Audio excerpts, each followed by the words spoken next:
All right, hello everybody. Dylan Riggs is back on with me again. Tonight's topic is going to be dispersed camping ethics. Uh, the emphasis on dispersed camping because I'm not covering the campgrounds. It's not my typical MO. I do cover them. I do have some videos of them. I do stay on them occasionally, but my premise of my channel is dispersed camping. So ethics meaning things, like driving slow past a campground as opposed to blazing by them and leaving them in a cloud of literally dust for them to breathe for the next few minutes. So we thought we'd go over some of these because some of them are not spelled out on the website. Some of them are not obvious. So we thought we'd go over them.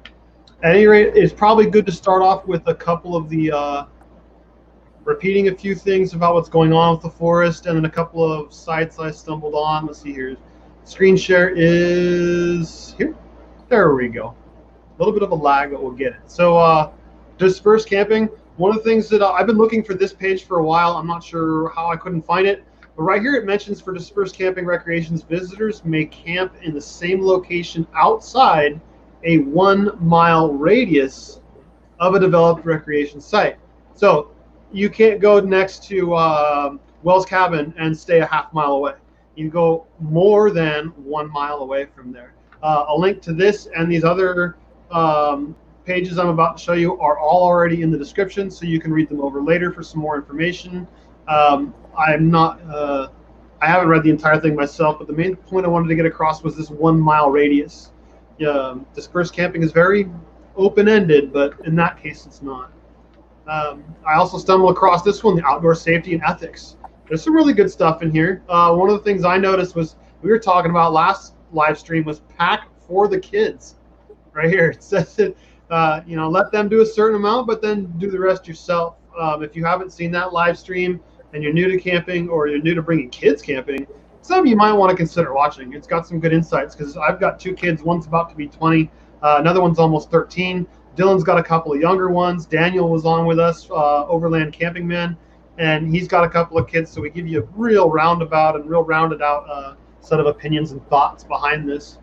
And Dylan, feel free to chime in if you see something that looks important here or whatnot. Again, we have a new fire restrictions as of May 29th through November 30th, which that end date could change. But it talks about building, maintaining, attending, or using a fire or stove outside of a developed recreation site. You need to one very good habit: always carry a fire extinguisher, no matter what. I keep one in the back of my truck everywhere I go. Bring a rake this time of year is a good idea so that you can rake out from underneath your stove. What if you are out cooking a bunch of bacon, you get a grease fire. Extremely difficult to extinguish because you can't just pour water on it. You already want to have the combustibles away from there before it happens. Ounce of prevention, pound of cure kind of thing. So there's a link to this in the description also, so you can read the specifics if you want. There's some good stuff in here. I talked about this last time. It does cover about using internal combustion engines, generators, and chainsaws. I don't know why I drew a blank on that one. Maybe it's because I don't carry a chainsaw anymore. I never carry firewood with me, and especially now that we don't really have a fire season in California, I don't really have a fire that much. But I used to carry chainsaws all the time, and now the poor thing sits in a shed. So anyway, there's a link to here, so I'm going to close that one. Don't forget, entering and developing recreation sites or portion thereof is still not okay until the 15th of June. Could be extended again. They did it last time. They just made it a little bit better, or not better, but lax, if you will. They opened up some campgrounds, and they did allow us into some areas. So a link to this is in the description if you want to check it out some more. We'll get back to this one. So let's see here if I go back. Stop sharing. So I'm still learning how to navigate this whole StreamYard to YouTube thing. But Dylan, any thoughts, questions, comments, concerns? Throw in something here. Feed me a bone. Yeah, no, so the biggest thing is everything's on that website. So take a good look at it. Make sure you go through, comb through it, print it out, take it with you. and check it often, because it will get updated often. That's something that a lot of people may try to look at a page and then not go back to it 3 months later and find out that the rules change. So it's very dynamic. It's important just to keep looking at that, those pages in the description, and just follow up with it each time you're planning on going out. Plan your trip around it. But before, if you look at those links a week in advance before you take off, look at it the day of. Yeah, the day of would be good, or the night of. I mean, the day before, the day of is the best, but even the night before, at least you have some plausible deniability. Maybe not enough, but some. So yeah, I would definitely agree. Check the website. I'm trying now to remember to throw up links every time in the description, so you don't have to go looking for them. Trying to save you the aggravation of going through them, because sometimes that one little tidbit is really a pain to find. So we try to make it easy on you. So should we dive in? You ready to get wet? Yeah, I'm ready. Let's do it. Okay, so let's see here. Screen share.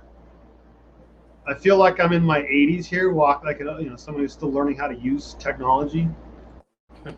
Okay, so I'm just going to start off with this Google document. So I posted this question on Facebook: dispersed camping friends. Again, dispersed, not campgrounds.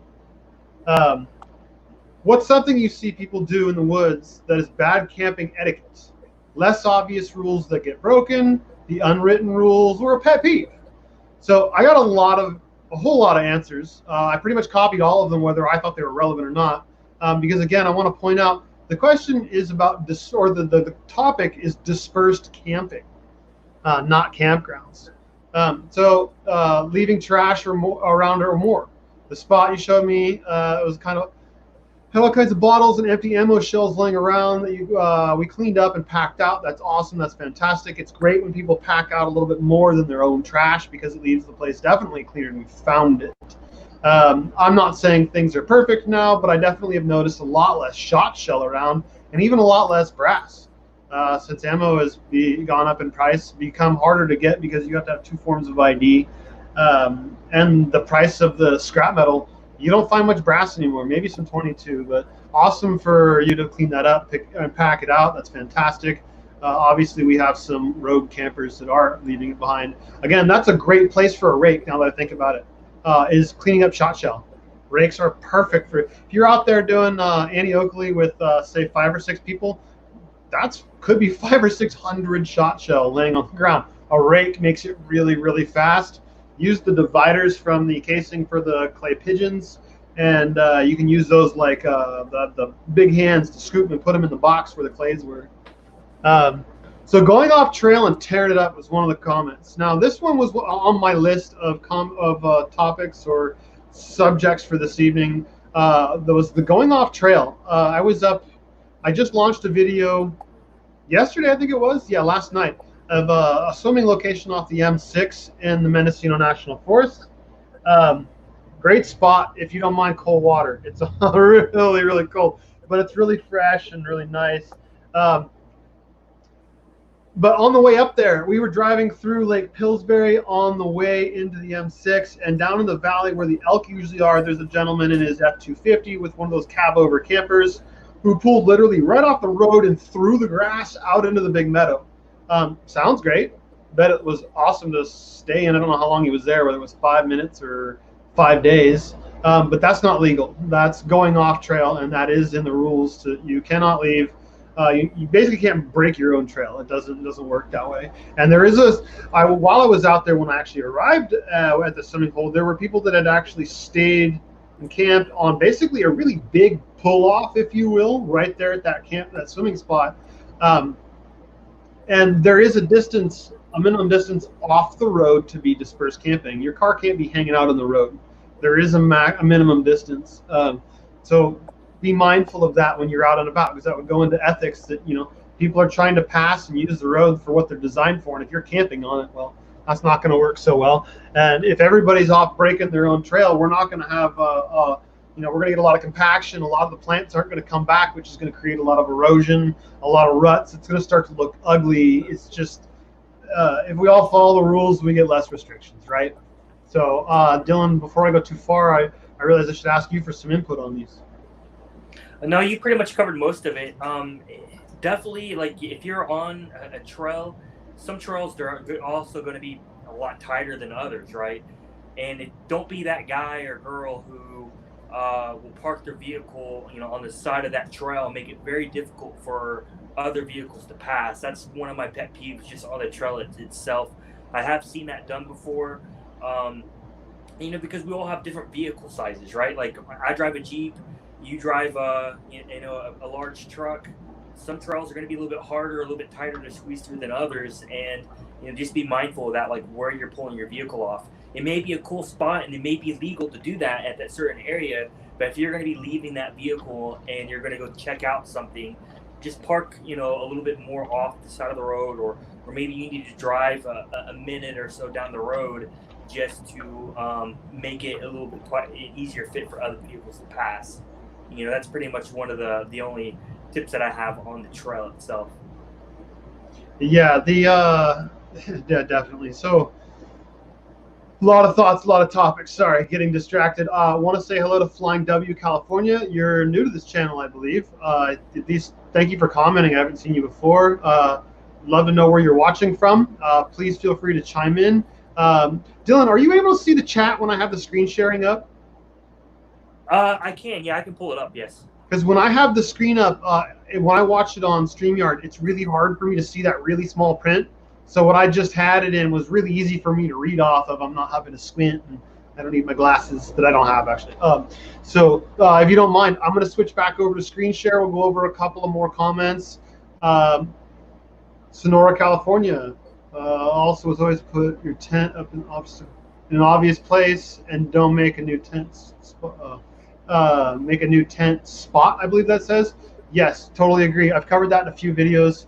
Those were comments from Flying W California. And thank you for putting in some comments and influencing the channel, because we need everybody to chime in so that we cover as many bases as possible. But I talked about the tent in obvious place a couple of live streams ago, because I was in such a big spot. I was worried someone was going to come and squat right next to me, and I didn't want that. So I set up a tent over there at that spot, and then a cooler right next to it. But I would agree that I go dispersed camping partially for my privacy. So if I have an opportunity to put a tent where it's going to be visible further up, down, or left, right, or up, further down the road, regardless, I'm going to take it. Because if they're a hunter and they're passing through, it is what it is. I don't mind. But if they're looking for a campsite, I want it to be obvious and have them just turn around and just go, rather than have one more car drive by, creating more dust. Or I love meeting new people, but every once in a while you meet that one person you're like, you're swell and all, but see ya, So anyway, yeah, so Spot, I was right. Watching from Santa Rosa. Hello, Carlos. Thanks for tuning in. I appreciate it. Carlos, if you have comments. So we were just talking about don't make a new spot by breaking your own trail. The comment was going off trail, but my comment that I was going to talk about tonight was breaking trail. So yes, absolutely bad idea for the ecology, bad for all of us. So let's go back. I'm going to share this screen again. We'll cover a couple more. Let's see here. So paying for one space and taking another part of another. Taking over part of another. Okay, so this, to me, this is a comment that was made on my Facebook post, and to me that screams out campground. Paying for one space and taking over part of another, so you're, like, in a sense, taking one and a half. So that's not really going to pertain to dispersed camping, because you're not paying for a space, for one, and for two, you shouldn't be staying that close to another person. Making campsites with tape or signs, not recovering them when you leave. So I have done part of this in the past. I've actually taken some sort of survey tape or caution tape or something to indicate turn this way. So I'll go maybe 100 feet down a turn and put a piece of 4-foot caution tape from an outstretched branch that's sticking over the road, and tell people whatever side, if you come to an intersection, there's a piece of caution tape, turn that way. If there's none, go straight. But on the way back out, I always leave the knots real loose when I'm putting them on. So on the way back out, I can just slide it right off the branch and take the trash with me. So in other words, if you leave some sort of breadcrumb for your friends to get out to wherever you are, which could be really deep in some cases with a whole lot of turns if you really want it to be. So I completely understand. Just take them with you when you go. If you have to, maybe put them on the opposite side of the road so they're easier to get when you leave. or have a passenger come with you so they can put them up, or there's a lot of solutions, and we would all ask you to take whatever means you can to take that garbage with you. Um,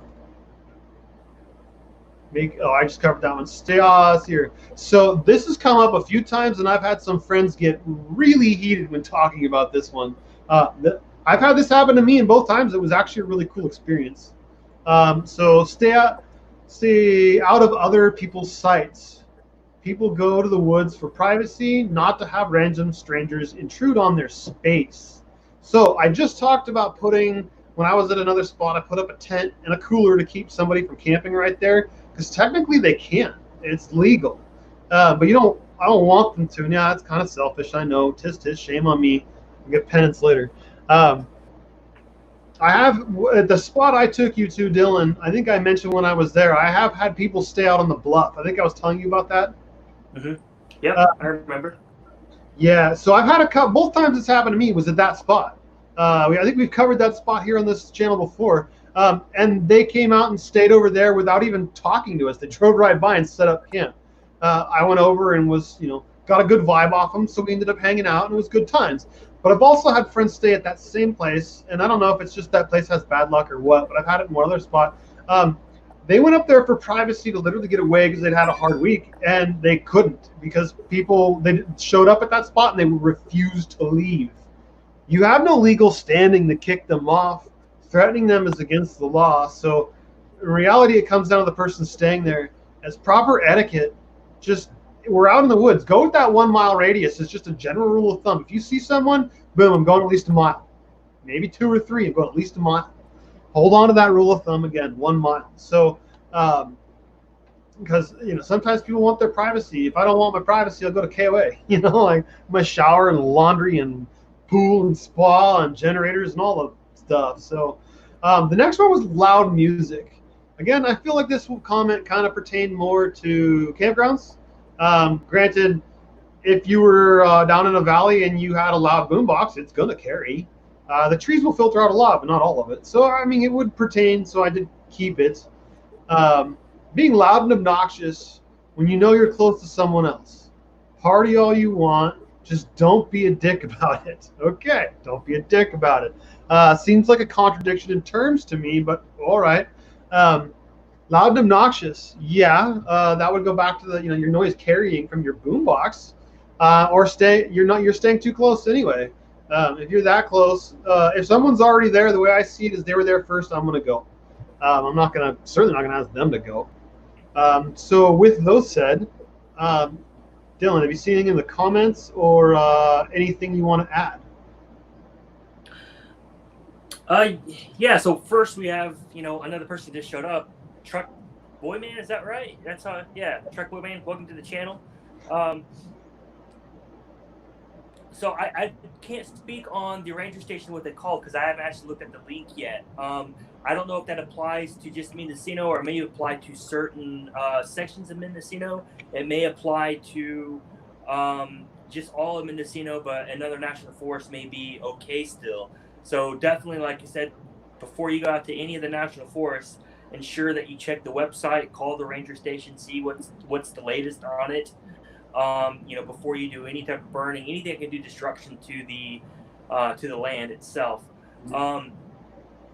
As far as etiquette goes, yeah, music is always a hot topic no matter what, because you go out to enjoy the wildlife. Having music, it just helps. There's definitely nothing wrong with that at all. But if you have to be also mindful of how close you are to other campers. And now in El Dorado, where I camped last weekend, you were kind of close to others potentially. So if you're going to blast that music, no one can tell you not to blast it, but it would probably just be like you're camping at a normal camp spot, just with no running water or no power. And people are going to be annoyed by your booming music, or you'll probably be annoyed by their booming music. So if you are going to be, with some friends or family, and you are going to be booming some music, I would encourage trying to go ahead and go a little bit something that's further away than others. Now in Mendocino, it's definitely a lot more spread out than how El Dorado was. El Dorado off of one road. I mean, you could find one side of the road could have a camp spot and the other side of the road could have a camp spot, for example. And if you have two people blasting music, it's the same as if you went back to a normal campground. So just be mindful of that. If you know you're going to be blasting some music and you know it's going to be carrying, it's fine to hear it, but try to stay away from other campers if possible. 1 second. So Flying W California has a couple more points that I'd love to touch on real quick here. So he was saying use survey tape attached to cloth pins and put them on the side. You can grab it. That's a great idea. Then they just slide right off. That's a good idea. So yeah, props to you on that one. So I'm on a motorcycle, so they have to be on my left. Okay, I get that. Carlos, ranger station. So it's best of my knowledge, there is no burning of firewood anywhere except for where it is specifically listed on the Mendocino National Forest website. I haven't seen it on the website this year yet, but last year they had, I think it was 3, 4, maybe 5 campgrounds that you could have a campfire year round. I was blown away. I was like, really? You mean in August I can have a campfire? Campfire though, not a bonfire. Campfire, big difference.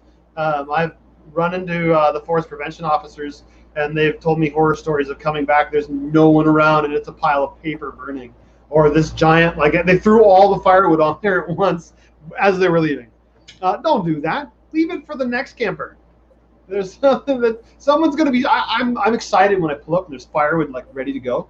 Yes, please. But anyway, so when I find the link, I'll post it as soon as I can somewhere. Not sure how.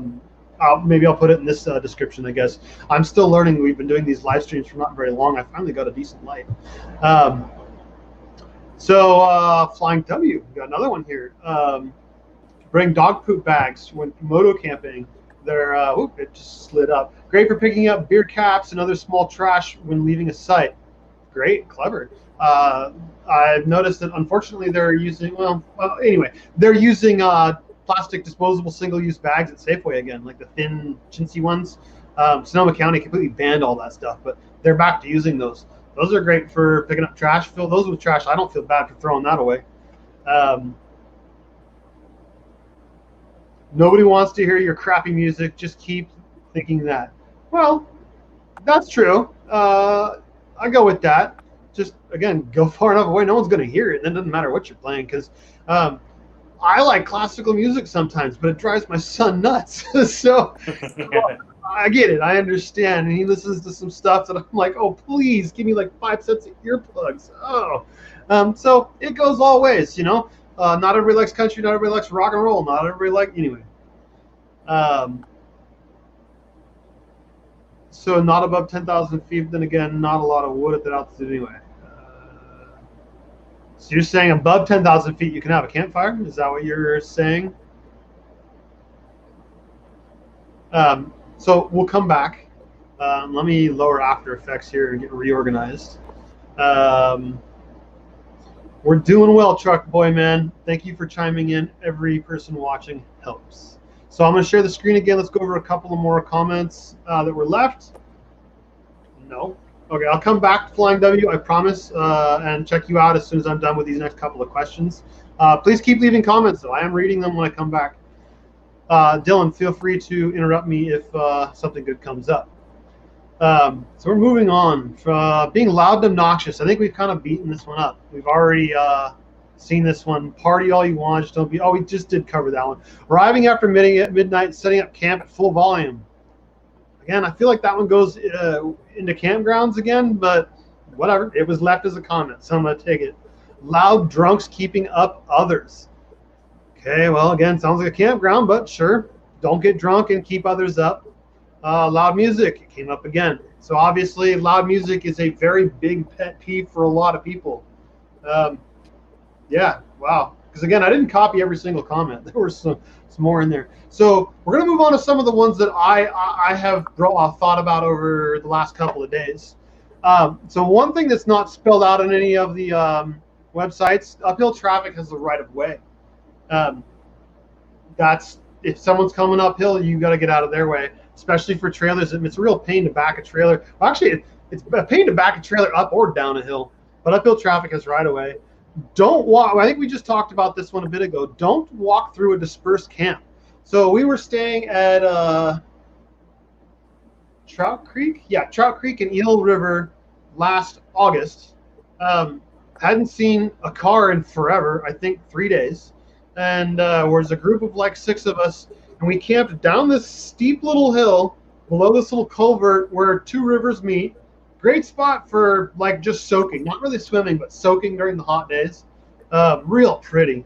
And the next thing we know, there's people parked up on top, and they're just walking down into camp, and we're like, all right, no big deal. Maybe they're coming to say hi. But they walk right by us.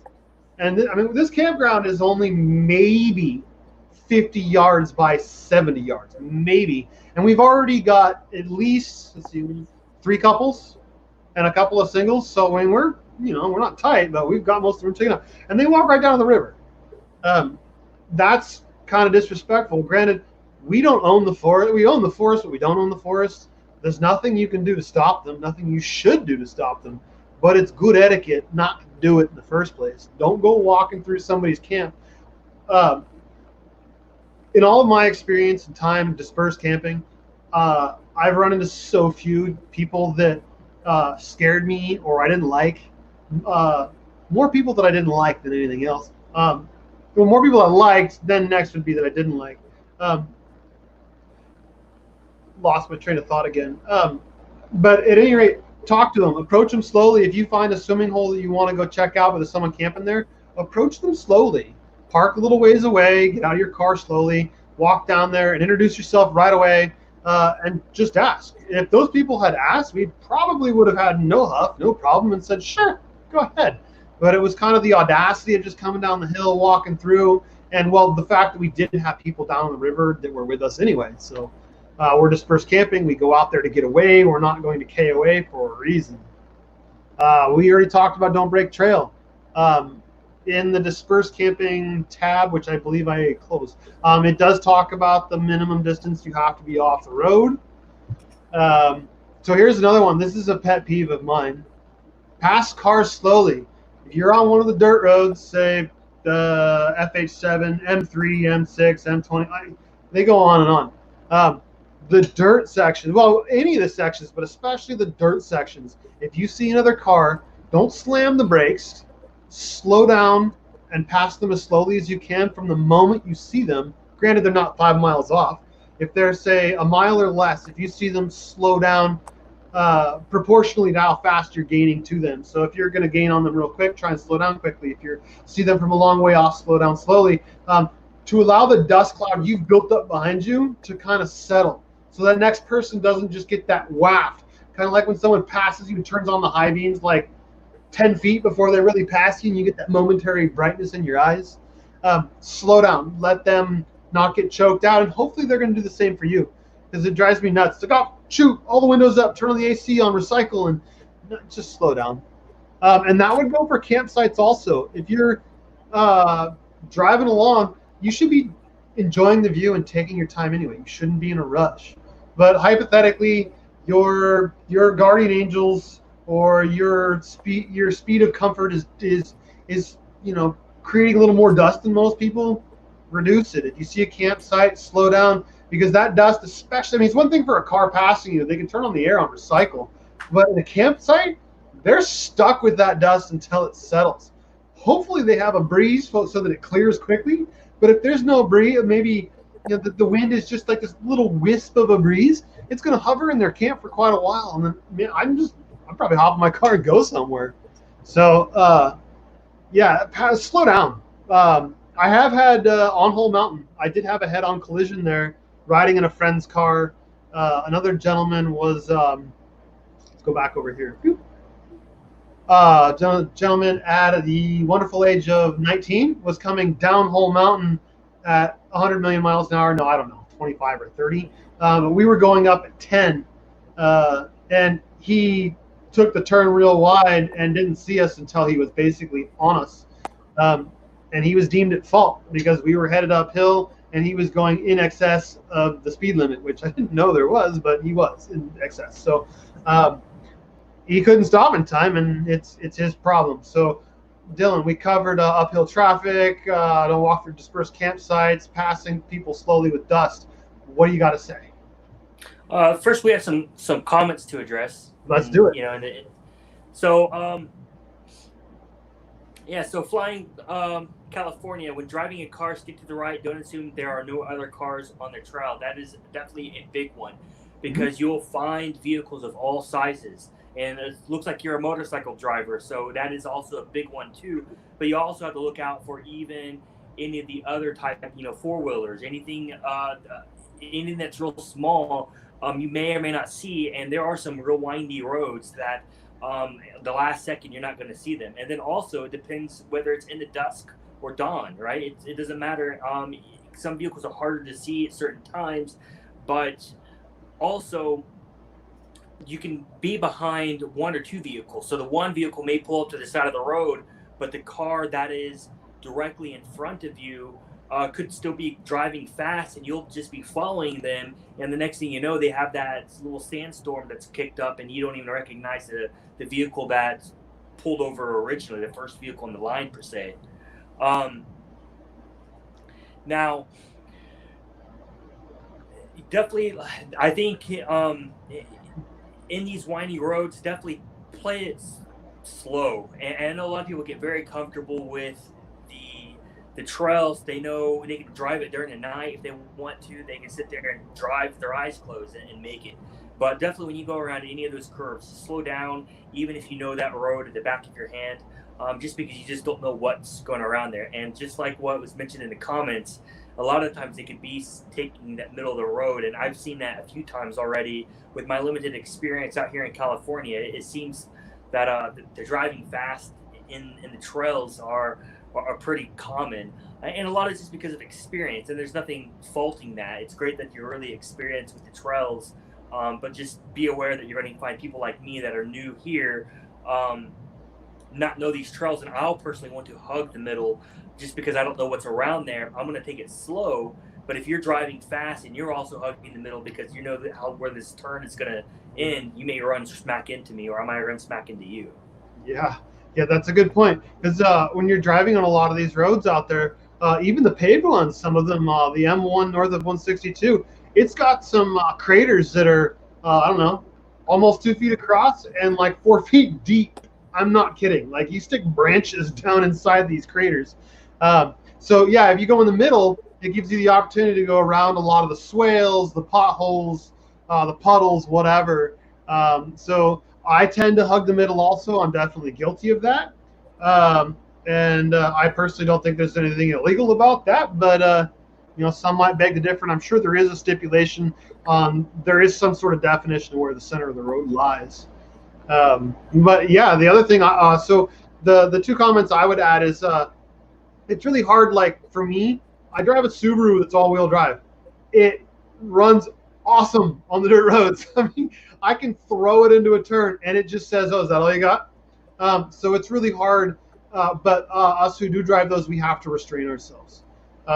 Do those in controlled environments. Find some sort of way to make sure there's no other traffic on the road. I don't know how you do that, but figure it out before you do it. So yeah, that's the cars and the right of way, and yeah, when I go out to some of these places and you see the crosses on the side of the road, it makes me wonder, like, what happened. And some of them, it could have been stopped by slowing down. The last point I'd make is when I'm out and about, I turn on every light I have on my vehicle. In my truck, I've got fog lights. In the car, I've got fog lights. I turn them both on during the day even. Sometimes, if I feel like there's a lot of people around, I'll actually use my high beams, because the high beams may be obnoxious and really annoying. They're not going to blind somebody during the day, but someone's going to see them real quick, and they're going to know, oh, there's a car there. Versus, is that car parked? How fast are they going? The light gives them a better perspective of what's going on, and they show up sooner. So by all means, whatever you can do to increase visibility, go on, do so. Every little bit helps. I've gotten into a couple little conversations, we'll call them, with the wife to keep them, politically correct. about color of vehicle. For the longest time, she did not want me to paint the truck we unfortunately just sold green, because she thought if it was green, it would blend with all the trees and the shrubs and the bushes, and somebody would not see me and crash into me. Well, I painted it green anyway, and I never got in a wreck. So I don't know. The one I did get in a wreck, it was black. So I don't know what to say. But lights, really good idea. There are legalities on those, though. I did have a friend pulled over 2 months ago at Pillsbury for having his light bar on down in the valley. So I don't think he was issued a ticket, but he was pulled over and check your license, registration, insurance, and then let go, slap on wrist, blah, blah, blah, blah. We just got a bunch of stuff. Timberwolf Construction. I actually know this gentleman, friend of mine, good guy. Just trying to stay alive on the road. Yeah, the roads, the trails, train horns, train horns, and laser pointers. Yeah, that's going to keep the bears away for sure, and maybe keep the bobcats occupied by shining a laser pointer. I don't know. Thinking off the cuff here. So, turn on the lights. Yeah, absolutely. Blow the horn around a blind turn. You could blow the horn, but what if you get somebody who's got the 12-speaker Harman Kardon 700-watt stereo system in their car, and it's just vibrating all the mirrors? Ain't gonna hear your horn. I don't know anybody like that. So, anyway, any more comments, Dylan? No, I mean, that's pretty much most of it. Just be safe. I mean, at the end of the day, be safe, because you don't know who's on that road with you. And for the most part, they, you may know those trails better than others, but if you get someone new on there, that's when you can risk people's lives with that mistake, and it's just not worth it. So 2 new comments just popped up. Thought I'd address real quick.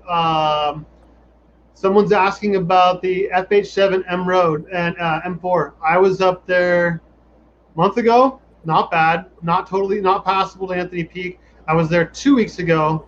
This coming Saturday, made it to Anthony Peak. That day, though, a storm blew in, so I don't know if it dumped any snow or not, but I made it in there in a stock 4-wheel drive truck with regular highway terrain tires.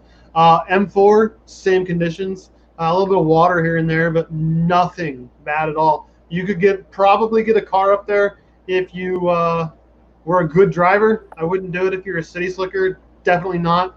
But with some experience, you could do it. In fact, the video I posted yesterday about swimming at on the M6, that road had a couple of spots that she made. We had a friend come with her kids. They live in a separate house. They brought their own car. There were a few terrain obstacles, I'll call them, that she took in a Mazda M3. No problem. I was like, wow, cool. But there was one that had this hump right in the middle of the road. She navigated right over that one. A few transitions. No problem. Again, it goes back mostly to the driver, not the vehicle. So when you're asking about road conditions, yeah, I don't know where I'm going to be in that area. I'm going to be up in that area a week from this weekend. I do not know where. I will be at Anthony Peak for one of the evenings, but I don't know which one yet. But I'm going up there probably Thursday through Sunday, maybe Monday, if I can get the family to kind of stretch things out. But I don't know. If you see me, I tend to stand out. I'll be in a white 3/4 ton late model Chevy. Come say hello. Grill guard. Yeah, there you go. I found your channel from Kevin. He said you were super helpful in planning a trip to Mendocino this Friday. I'm not actually going this Friday. I'm going the next week. And I will be going to FH7 M4-ish area. I'm not sure whether west or east. I'm pointing camera wrong direction, stage left, stage right, whatever. Confused, don't care. So yeah, I won't be up there this weekend, but the following I will be. I am going up to shoot a music video and then go drive around and explore. We're going to bring some extra fuel and have a good time. So if any of you are in the area, stop by and say hello. So with that said, how about we cover a couple of more topics here? Let's see, I think I press this, add to stream, then I go back here. So don't panic, can't miss others.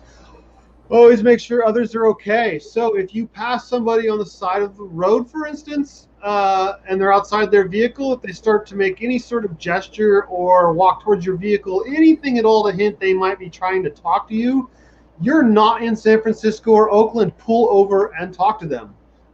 Roll down your window and say hello, or are you okay?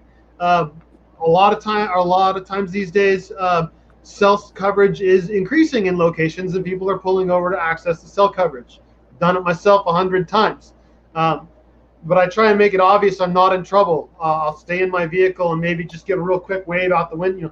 Quick wave out the window. Not all like, hey, come here. Like, make it obvious. If you need help, make it obvious. If they need help, if they walk towards your vehicle, please, I encourage you to roll down your window, social distancing and all that, and ask if they're okay. Sometimes it's they need a cup of sugar. It's something real simple that you can taking 5 minutes to help them out can make or break their day. I generally, when I go camping, actually not generally, when I go camping, I take the 3/4 ton. There's been numerous times. I always carry a piece of chain in my truck. I got a 20-foot piece of chain in there, rated for I think 20 or 30,000 pounds. I can't count how many times I've pulled people out of mud and ditches. I can't even count them. People walk into camp and you're like, if someone comes into your camp, remember you're not in San Francisco. Don't freak out and assume the worst. Assume the best. The last instance, a guy had let his kid drive his truck. Kid put it in reverse instead of drive and backed it down into a ditch, and it was almost 90 degrees into a ditch. But we pulled him out with no problem. So again, take care of others. Maybe they pulled over to get cell reception, their car won't start, and they need jumper cables. If you have them, offer them, please. Really important. Something we a lot of times say in my bigger camping groups is no man left behind. In the more regular groups, we actually will caravan generally out. We'll stick together on the way out. So that if something happens to one person, we're all there to help. One year we were staying at Indian Valley Reservoir in November, and it snowed. We were not even close to ready for snow. I was driving an 80s diesel F350 two-wheel drive long bed crew cab going up these grades in the snow. Totally ill-equipped.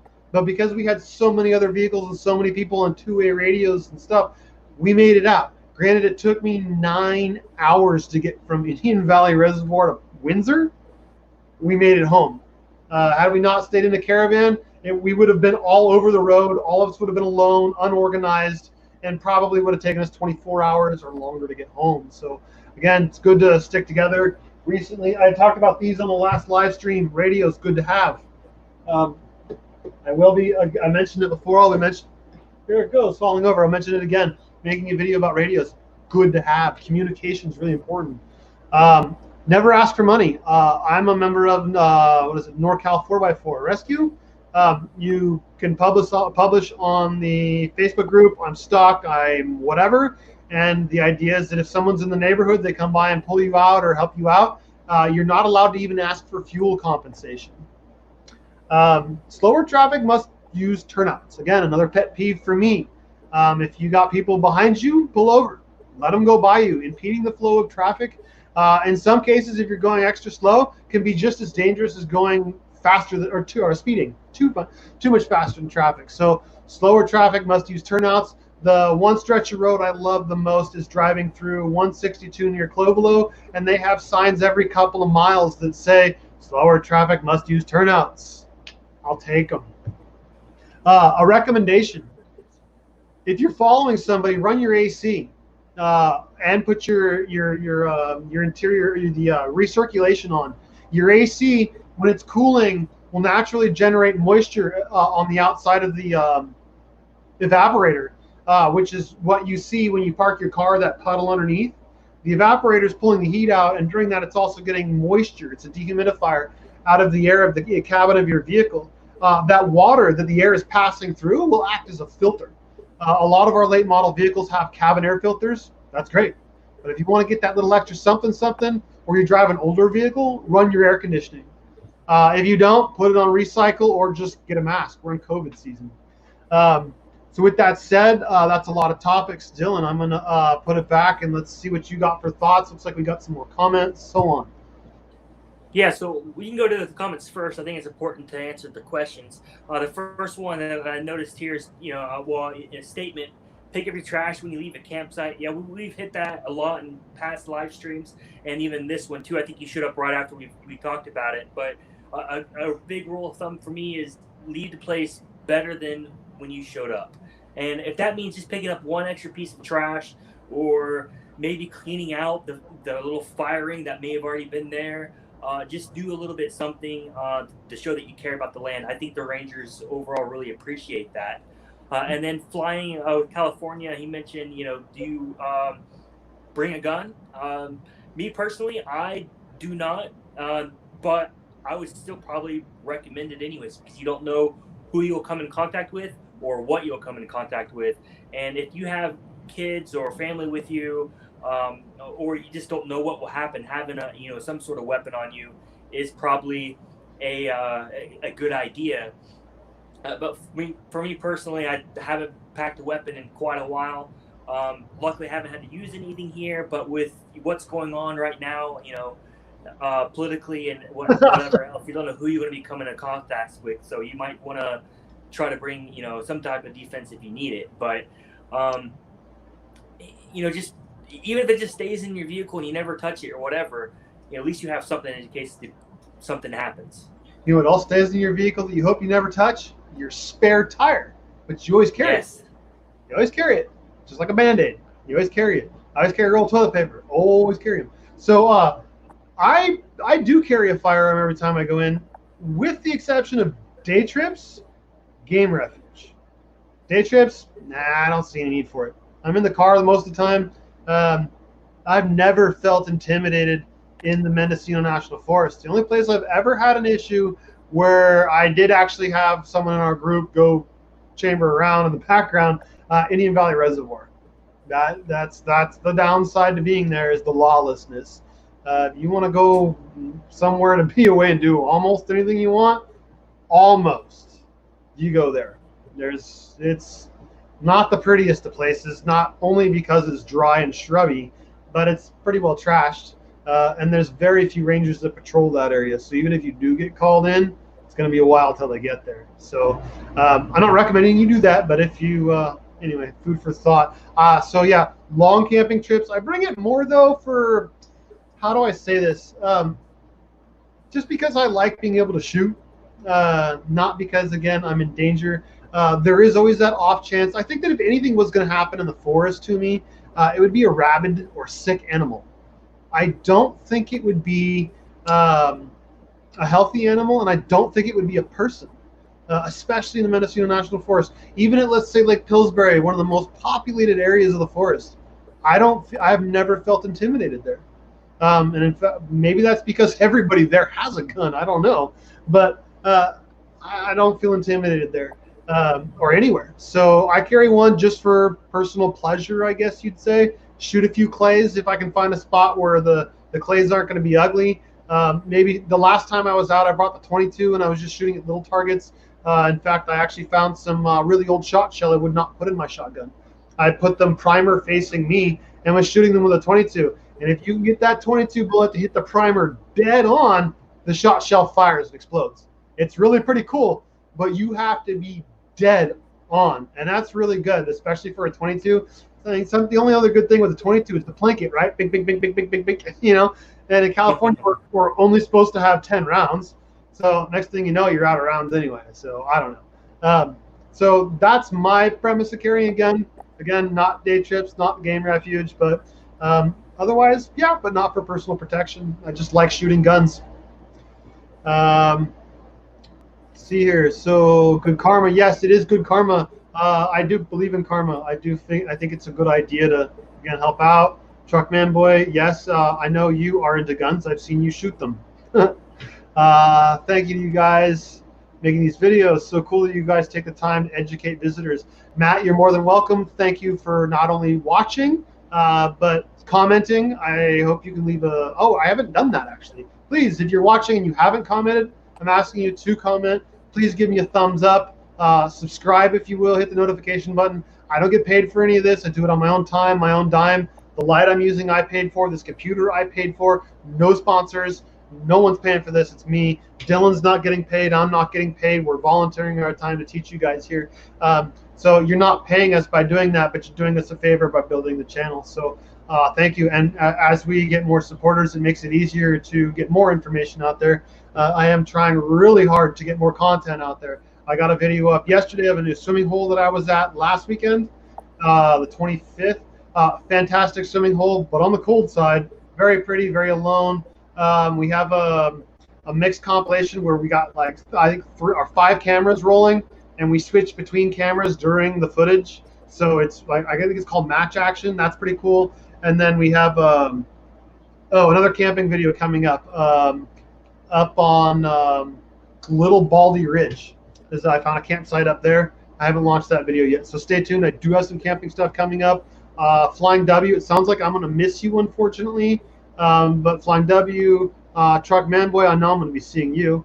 Timberwolf, if you guys are up there the following weekend or want to do a day trip, come say hello. So anything else, Dylan, before I switch back?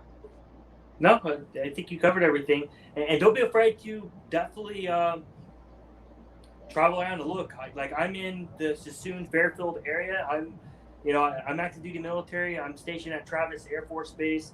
And so for me, getting to Mendocino takes about as long as it takes to get to El Dorado or Tahoe National Forest. So by all means, if you trying to go to other areas and stuff, go out to other areas. By all means, that's part of the fun, is being able to go out and explore. That's one of the good attractions with dispersed camping. So take the time to do it. It may set you back a little bit. It may not. Like when I went to El Dorado, it took 2 hours to get there, but the spot, it took about an hour and a half to get to Mendocino for me. But going to the spot in Mendocino took about another hour or so. Whereas El Dorado, it was pretty much nothing but pavement to get to our campsite that we stayed at. But even then, like, so this next time I'm going to go camping, I'm going to go to Tahoe National Forest instead and go to someplace I haven't seen before. I don't know any trails. I don't have the map of the place yet. I'll have some GPS coordinates my friend left me. And I'm going to sit there and try to plan it out. And that's part of the fun, is taking that time to do that. That's great. Absolutely. Spontaneity is fantastic. The only downside is don't get lost. But yeah, absolutely. Spontaneity is a good thing. Go to as many places as you can. I'm over in Windsor on one side. Dylan's over on the other side. So yeah, it's a lot faster. For me to go to El Dorado is a lot longer, because I think it's like an hour and something just to get to you. And then I have to drive that distance.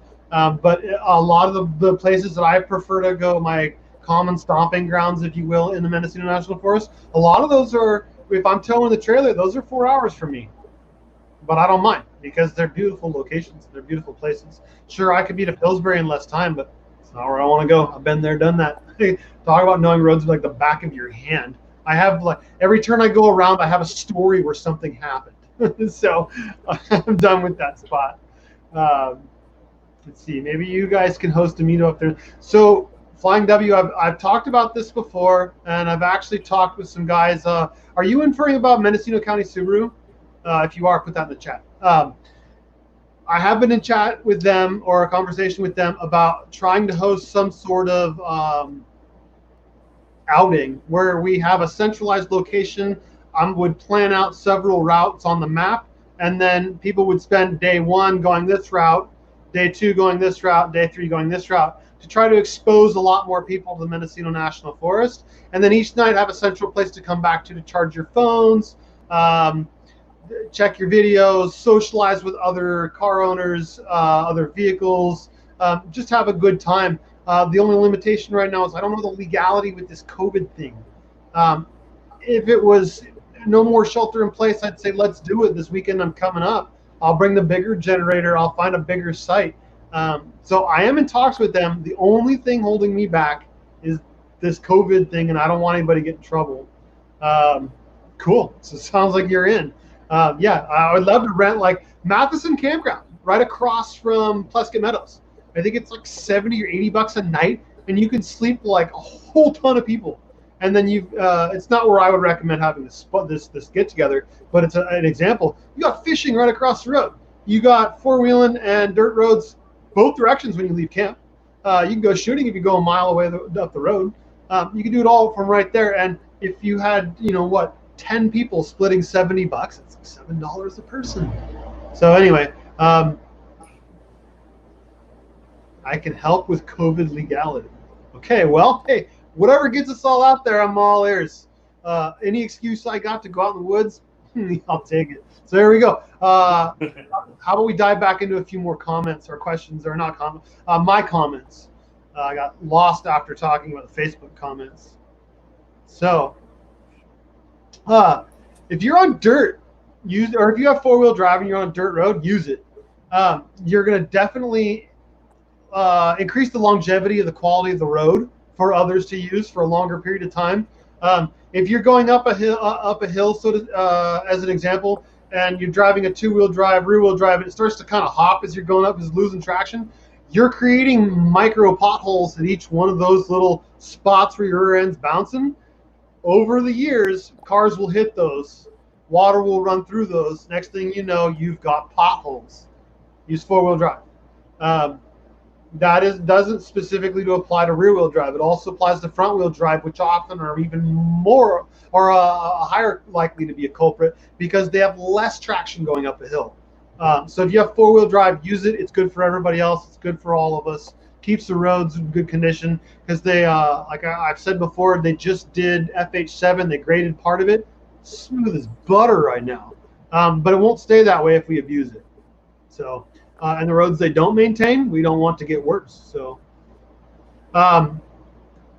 always pull off the road to stop or park. If you're going to take a picture, pull off the road. If you get a flat tire, pull off the road. If you're in an accident, nobody's hurt, pull off the road. We were talking about vehicles driving earlier, and one of the things that Dylan's talked about, I talked about, and others have talked about, and others do, is drive down the center of the road a lot. If you're parked in the road and someone's driving the other direction in the middle of the road, it's kind of a problem. Most of us are anticipating other traffic, but we're not necessarily anticipating stopped traffic. So pull off to the side. Remember, this isn't Yosemite or what was it, Bridal Falls or wherever these places are. I'm trying to think of there's a big lake up in Oregon, like Mono Lake or something. You can drive Crater Lake. You can drive around. There's lots of vistas that are obvious to pull off on and take pictures. Perfect. There's not as many vista points as there are in the National Forest as there are there, but there's plenty of them. They're called pull-offs. Use those to take your photographs, take your videos. For me, it's not necessarily so much take the pictures. It's wipe the lenses off, change the batteries, swap out SD cards, sync up the cameras. That's usually what I end up having to stop for, but pull off the road. So don't harvest firewood near an occupied camp. Again, I used to carry a chainsaw every time I went camping. The fire danger wasn't as bad as it was now, back, say, 10 years ago, 15 years ago. So instead of hauling firewood, I always hauled a chainsaw because I had a truck, four-wheel drive, chainsaw. Real easy to get firewood. Drag it out, cut it up. If it's dead and down, you can burn it. So hypothetically, it's winter time. There's someone right next to a downed tree. Keep driving. There's another downed tree somewhere. Even if you're picky like me, I really like madrone oak as my staples for keeping the main fire going because they burn clean, they burn long, and they burn hot. Unlike manzanita, that's going to burn like that and really hot. Unlike fir, which is going to burn not as, it's going to burn somewhat fast because it's got sap in it, but it's going to smoke horribly. Keep the mosquitoes away, but it's going to blow around and get in everybody's face. And they say smoke follows beauty. If it's following you, I guess you're supposed to feel blessed, but I don't. So, so you're driving along or riding along, and let's say you see a motorcycle pass you, and they do this, or they do this, or they do that. That's not like some sort of Morse code or sign language for the forest. That's saying that behind me there is 4 riders, 3 riders, 2 riders, 1 rider, or 0 riders. I'm last in the pack. So driving out in the forest, even in a car, I've done it myself. If I'm driving and there's more cars behind me, I'll do that. 1 car behind me. I didn't realize you can't see me over there. 1 car behind me or 4 cars behind me, so that you get a sense. Okay, once I pass that 4th car, I know I'm home free from that group. That doesn't mean I'm free all the way down the mountain, but I'm free from that group. So it gives you an idea because when a lot of people ride, we stagger. So if something happens, we don't crash into each other. Also, so we're not literally eating dust because sometimes you come back and you got this like layer of dust on your teeth. Scrape it off with a razor blade before you brush your teeth. You see them making gesture of numbers at you. That's how many people you should expect to see behind them. And if you don't, something's up. Or I don't know. I haven't encountered that problem yet of not counting 4 behind them. So again, it's not. That's what that means. If you see someone do the numbers. If you see this, that's a whole other ballgame. So throwing trash in a fire and thinking that's clean.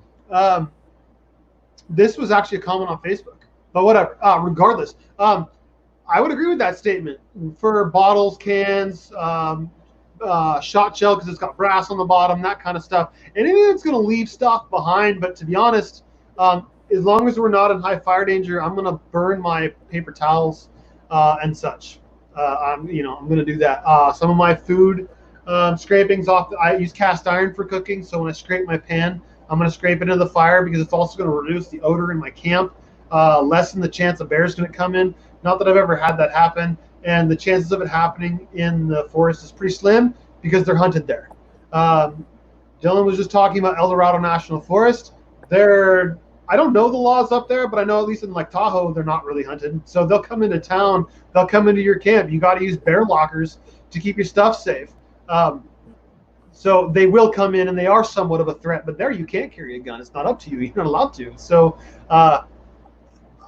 this one, the throwing trash in the fire, batteries, no-nos, plastic, no-nos. But again, if it's paper or something or food scraps, I'm going to throw them in. I'm going to burn them. I'm not going to leave them as a pile for others to find. Another note on paper, though, would be fire danger. It tends to drift like a piece of charcoal, and it will go a very long way before it goes out, and it could very likely start a fire. Yeah. The other thing is I've heard people leaving all their trash in the fire pit for the next person to use as kindling. It doesn't work that way. Please haul it out.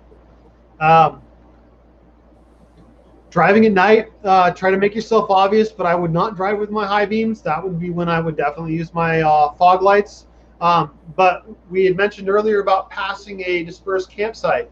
If you're passing one, the one of the spots I've shown a couple of times near the water spring is right next to the road.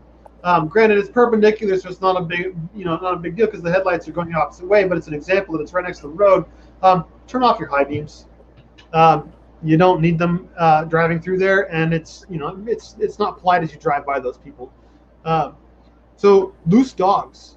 I think that's covered here. So I have a link to this in the description. Also, outdoor safety and ethics right here. Leave vicious or unusually noisy dogs at home because they will disturb or threaten others. They will not be allowed in public recreation areas. So there's a lot of information here on dogs. I'm not gonna go over all of it. For me, when we bring our dog rides in the back of the truck because she loves to smell stuff, but we strap her down with a harness, not a collar, because if she falls off the side of the bed of the truck, I don't want her to hang herself. But when we get to camp, I set up a dog run. I'll take a long piece of rope, tether it between two trees that are as far apart as I can get them, and then I'll do that 7 feet off the ground. I'll run an 8 or 9 foot leader off of that, tether it from the dog run down to the dog, and the dog can run back and forth and a little bit left and right and feel like they're free. I'm not going to say that I have never let the dog off leash while I was camping, that I have never let the dog off leash. At any rate, that's my suggestion for keeping dogs tethered is dog run. So that's what I do. Looks like we've got a couple of more comments, but let's see what you got, Dylan, on your mind, because those comments will still be there in a moment. Yeah. So regarding dogs, mostly like I have a dog myself, and one of the advantages of trying to do some dispersed camping is allowing your animals to be off leash. And I know they say not to. I allow it, but it's making sure that you understand your pet, right? You know what their limitations are. You know how they are around other people. You know these things. Make sure you take that into consideration if you're camping. If you're in the middle of nowhere and you know you're not going to be seeing anyone for a day or 2 or 3 days, and you want to leave your dog off leash, by all means, just make sure that they stay around the campground too. Me personally, my dog uses an e-collar, so I can leave her off leash, and I know how far away she is. It has a half-mile radius for the trigger on it. It has a sounding alarm on it. It has a light on it, so even at nighttime, my dog is black. So for her, at night you can't see her. So it has its own little light built into it, and that's a good tool to use. You can have it strobe, or you can have it just a solid light, just to help out. That way, if you position it correctly on their neck, so you put it either on the side or whatever side you want to put it on, and you turn that light on, you can pretty much see what the dog's seeing too. And it's also good for guarding. You know, late at night, you might find some animal come up on you, and the dog's your protector at that point. You can shine that light because that's what the dog's looking at, and next thing you know, you can spot the animal that walked up. But like I said, I'm an advocate of leaving the dog off leash to a reason. Now, me camping, I'm trying to stay away from people anyways. That's just me personally, unless I'm going with friends. So I don't want to see anyone anyways most of the time. But if me and Dylan here were camping together, like my dog's going to be, on the e-collar anyways. But if she's super hyper, and she can't be, if she's around new people, she doesn't understand. And not that she's aggressive, but she'll jump around or she'll, just be annoying. I'm going to keep her actually on a physical leash as well. But it's like I said, just make sure you try to keep control of your animal no matter what, and that better than anyone else that's going to come up around there. So, but a good tool, like I said, look into using e-collars. I'm a big advocate of one. It's a great training tool. It's a great control tool too, to protect your dog and protect those that if your dog is potentially aggressive or has an aggressive nature or tendency, it can protect them as well. Yeah, knowing your dog is important because knowing how they're going to react if a deer runs through camp. Is the dog going to stop chasing the deer when you say stop? Come here. That would be my e-collar. Well, yeah, there you go. See, we don't use one. Wife won't allow it. So some dogs will keep going. That's an instance where you really need to secure your dog, because if it gets a hold of that animal, you've got some issues on your hand legally. So you don't want that to happen. But for me, yeah, we do a lot of times leave our dog off leash, but it depends on, is there somebody less than a mile away from us? Are we in, we've seen a lot of bear scat, because a bear is a potential danger to a dog. A deer is not, but a bear is. So it kind of depends on on where I'm at, what I'm seeing, dog that I'm with. Our dog generally, I think 99.9% of the time, has always come back when we say come here, which is taken off after a deer or something.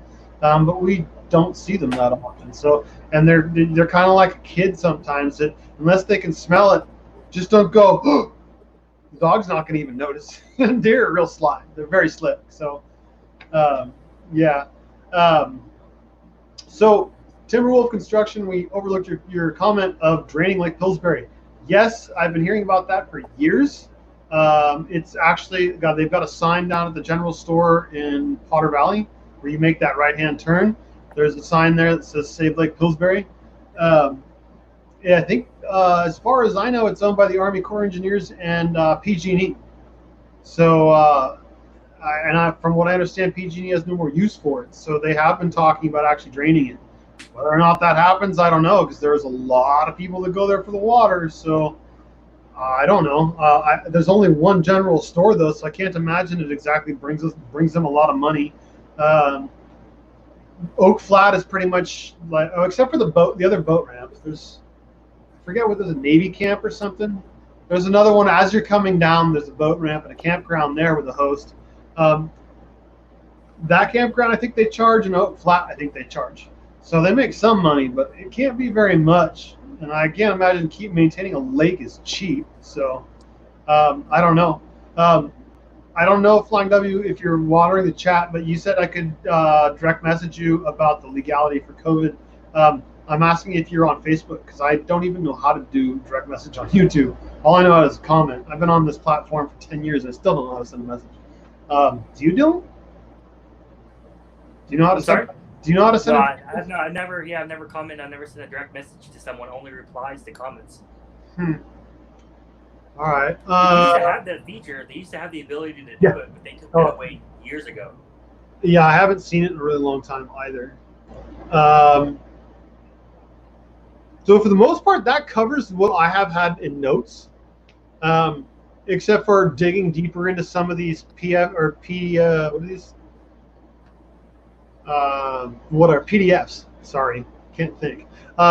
Digging into these a little bit deeper, but I don't really want to do that. So the links to all of that stuff is in the description. Again, if you stuck with it, or not again, but if you stuck with us this long, I thank you greatly. If you're new, have just chimed in, please, a thumbs up means a lot. Comments mean a lot. Subscriptions are awesome. Hit the bell. I do my best to invite people like Dylan on to increase the amount of opinions and diversity in the thought process, to give the widest amount of variety of information as I can. And more, I'm trying to get on more and more and try to launch more and more videos. So please hit the subscribe button. Thank you for the comments. It was great tonight. We had some people trying. The numbers were a little lower, but the comments were much higher. I'll take the higher comments any day of the week. I've said it before. If you have questions, you can reach out to me through Facebook. Is probably the fastest way. The messages go through instantly if I'm in coverage, and as long as I'm not swinging a hammer, I will reply as quickly as I can. If you have a longer question, I do have a voice over IP phone number that I can share, and I don't mind chatting with you for a little bit on the phone. There's a lot out there. I'd love to keep sharing. I'd love to see other people's stuff. I've met a couple of people through this live stream, these live streams on Facebook, and just saw their pictures recently. That's awesome. If you're out and about and you see something really cool, tag me in all of it. I'd love to see it. I love to learn new things and know what's out there. I don't know everything by any stretch of the imagination. I'm still very much learning. So let's work together. Again, I'm still trying to work out the platform for Where's Your Pin. I think it would be a good thing to do. Let people share. I've talked about it. I know I'm a bad bunny. I haven't done it yet. I'm talking, but I will deliver, I promise. So with that said, thank you for the comment, Flying W, California. Please reach out to me on Facebook if you can, or if you can somehow send me a direct message on YouTube and then I can reply, that'd be fantastic. Yes, let's get some kind of meetup going. It'd be great. There's a lot of, you're fine. Go ahead and keep calling. I'd love to do something where we're all together and adventure together. It'd be great. So with that said, Dylan, I thank you greatly for coming on again. I have 2 more live shows planned out. I'm waiting to hear back. One is I think I mentioned it last time, a gentleman that put a little bit of lift on his 240 Volvo and put all-terrains. I'm really hoping he comes on. I've messaged him a couple times. Please, I'd love to. He started out apparently at Lake Pillsbury and drove up the M6. I would love to hear the story, so I hope he comes on. And then another YouTube subscriber is a ham radio operator. So I've asked him to come on because I think radios are a good topic about camping. I think they're kind of just up there with the spare tire. I've said it before, even these little inexpensive ones from Cabela's or Walmart, it's better than nothing. So hopefully we've got conversations coming up about radios too. If somebody has a question, I know that a lot of people right now are dying to go camping, desperate to go camping, and they can't go in the campground, so they're all going dispersed camping. Hence the increased traffic on my channel, which is awesome. I feel so privileged. Keep it up. So they're going dispersed camping. We need to keep these live streams and videos coming up so that we can all work together, learn from each other, and get along. So if you have a topic you think is good, send me a direct message or a private message, whatever it is, through Facebook, and let's see if we can cover it. In the meantime, Dylan, hopefully we got something early next week. And then if any of you are up in the Anthony Peak area the following weekend, which would be the 12th through the 14th, I'll be up there. Again, look for the guy with the blue chin and the white Chevy truck. So with that said, Dylan, thank you. I appreciate it. And if you'll hang out for a moment, that'd be great.